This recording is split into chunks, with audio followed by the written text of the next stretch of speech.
Welcome back to Pressure Washing 101. Today we're going to be talking about the basic... Say who you are. Oh, cut.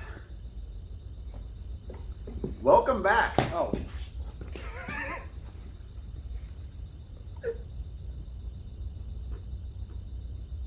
Ready?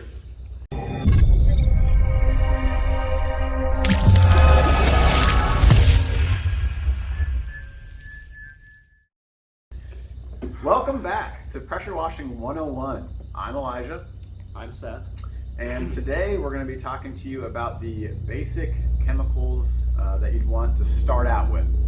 So today we've got some degreasers, we've got different wood cleaning, concrete brightening chemicals, and then our house washing products that we use over here. So I guess we'll start over here, Seth, with our degreasers. So what two products do we got here? So we have, over here we have sodium hydroxide, and then we have EBC, which stands for Enviro Bio Cleaner. That's a mouthful. It is. Yep. So that is soda beads, and this is actually liquid. So you'd have to mix that with water. You could do this straight or with water, depending. We started out with just EBC for concrete cleaning, and then we figured out sodium hydroxide is a little bit more aggressive and it helps clean it easier.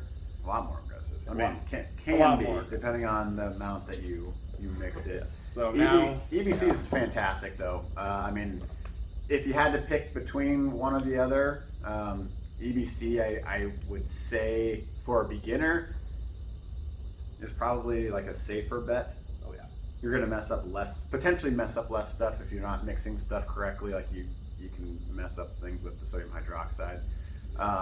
But we actually use them in tandem now. I don't think we've ever used the hydroxide by itself. If we have, it's been very, very few times.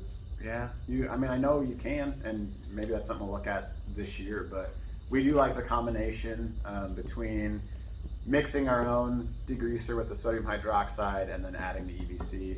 There's other degreasers out there, and a lot of them, if they're more aggressive, the base that they have is sodium hydroxide. They'll have some different buffers and things like that in there.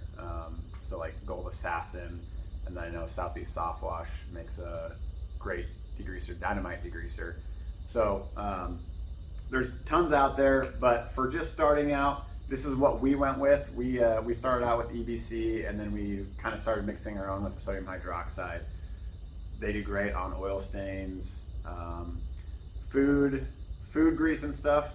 They do well on. We have found that actually potassium hydroxide works a little bit better than the sodium hydroxide on food grease stains. So if you're cleaning like a restaurant and you've got that like foot traffic, that nasty black stuff on the concrete, that would be the route to go there. But I would say you could probably, if you mix correctly the ratios, you could probably get away with a cold water unit. The results probably wouldn't be quite as good. It might take you a little longer. We do thankfully have a hot water unit that we use for any degreasing that we're doing, whether it be gas stations or restaurants. So we like to use hot water whenever possible. But if you're just getting started, you could get by with cold water and a really good degreaser. So EBC and sodium hydroxide. EBC is actually also really good for removing tire marks from concrete. If you have like a furnace, soot stains on your siding, EBC does a good job of that. Yep. You have to brush on the siding a little bit, but definitely more than just concrete. Absolutely. You can do with EBC. So. It's a great additive, even if you're using it, and we'll talk about surfactants later, but you could potentially add it into your house wash mix, and it could act as a surfactant. But yeah, we've used it in a number of applications. They also have another kind of acid-based product that Enviro Bio Cleaner came out with, and that's a great product too. That's EBC Restorer. Yeah. And we've used that before too. That's actually really great on tire marks and brightening concrete, that sort of stuff. So I guess that kind of brings us into our middle detergents, chemicals that we've got here. So we've got sodium percarbonate and oxalic acid. What are our main applications for these two? So this is a lot of wood cleaning, so decks, fences. Our three-step process is pretty much sodium percarb, wash it, and then oxalic, and that's the main probably 99% of the time when we're using these, it's for wood cleaning. And I would say we also use the percarb in composite decks, things like that. I prefer, and there's huge debates out there between sodium hypochlorite and sodium percarb if you're cleaning a wood substrate or even a kind of a composite deck. This is going to be a little bit gentler and I think more healthy for the wood if you're cleaning wood than sodium hypochlorite. You know, I would prefer actually sodium metasilicate if you're going to be cleaning lots of wood. But again, this is just kind of your basic setup, you know, cost-effective cleaning chemicals. So that's what works well for us. The oxalic acid actually has other applications as well. So what other things are you using for? We use it for rust removal, along with F9 bark. Those are two really good chemicals for getting rid of rust. Very rarely we use it for concrete brightening. Haven't really needed to do that much. Sometimes you run into customers that have, like, whether it's fertilizer stains or if you have those like metal furniture that you can put on patios and stuff, they'll leave little like rust rings. So the oxalic acid does a really good job of neutralizing them. And the nice thing is it's a powder as well, so you can mix it at different concentrations.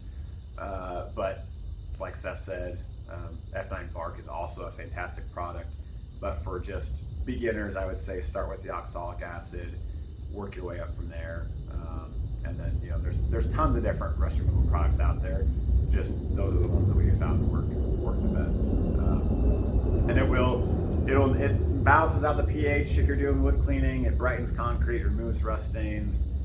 It's just a good product to have around. But it is an acid, so wear the proper PPE when you're applying it, and try not to stand downwind of it because you don't want to inhale it. It'll cause some irritation for sure. But yeah, moving on, we've got kind of our house washing duo that we've been running with for the last 5 years. The surfactant, actually, we started using it, was it last year? Or did we have a little bit when you came on? I think we did. Before? We did when I came on. So at least 2 years, roughly 2 years on the Southeast Soft Wash Southern Slang. That's right now our preferred surfactant that we use in conjunction with our sodium hypochlorite, SH as it's often referred to. And for that, we downstream. I know other people might soft wash with a 12-volt system. Right now, we've just found downstreaming to be the most efficient for us. So we'll pull straight 12.5. We've got different totes, barrels, tanks. Tanks is probably the better word. Tanks on our trailer for surfactant, for SH, for water. So we actually just have straight 12.5% sodium hypochlorite in our tanks, and then we just downstream straight 12.5, and we're generally at like a 15-to-1 ratio. So, you know, we're putting on roughly 1% when we're washing the house. But right now we're doing half an ounce, right, of surfactant. There's half an ounce of surfactant per gallon of sodium hypochlorite that you have in your mix if you're downstreaming. That will be different if you're going the soft washing with a 12-volt route. But for us, yeah, we just we go with the half an ounce per gallon of solution. And the surfactant, you'll see some people argue. A lot of them say like, oh, you don't actually need it. It's true, you can get by cleaning without having a surfactant in there. We like it just because it seems to help the siding stay wet longer, and it helps the bleach or SH to cling to the siding and work a little bit longer.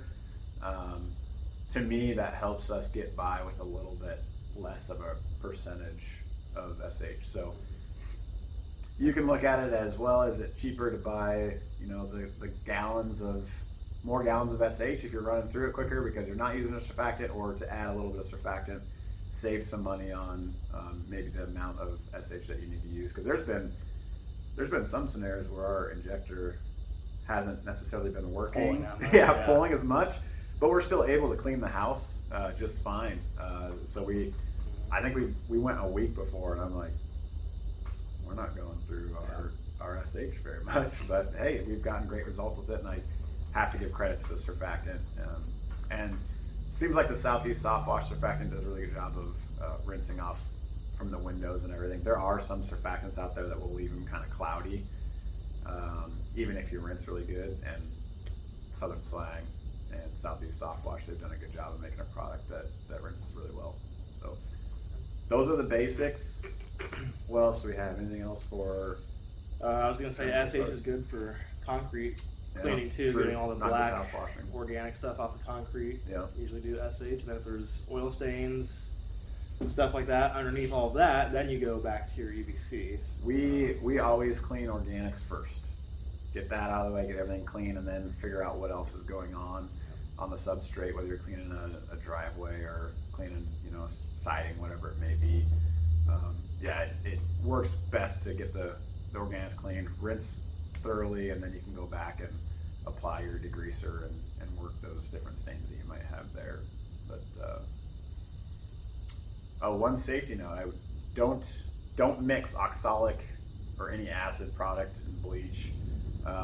If you mix degreasers and bleach, it's not really a huge deal. Some people actually have degreasers in their house wash mix, but definitely stay away from mixing your oxalic acid with either your degreaser or bleach.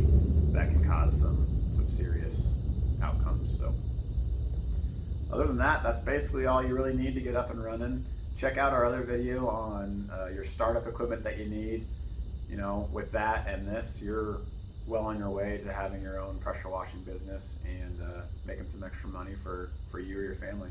So, anything else? All right. Well, we'll catch you guys on the next video. Thanks for watching. Bye.